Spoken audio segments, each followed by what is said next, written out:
আমাদেরকে ম্যাজিক হচ্ছে যে আমরা কাঠ সংখ্যা দিয়ে করব।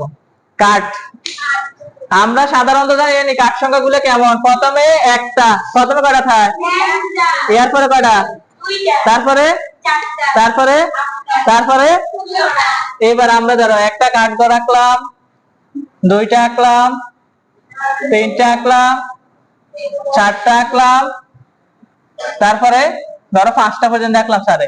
এবার দেখো এখানে ডট থাকবে কয়টা, একটা। এখানে থাকবে কয়টা, এখানে, এখানে, এখানে, তাহলে এখানে ডট 16টা দাও। একটা, দুইটা, তিনটা, চারটা, পাঁচটা, ছয়টা, সাতটা, আটটা, নয়টা, 10টা, 11টা, 12টা, 13টা, 14টা, 15টা, 16টা। তাহলে আমার 20 হইতে গেলে আর কয়টা লাগে? সাইডের ঘর কোনটা বলো দেখি?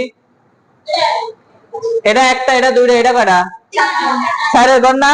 তাহলে এখানে 4টা ডট দাও। একটা, দুইটা, তিনটা।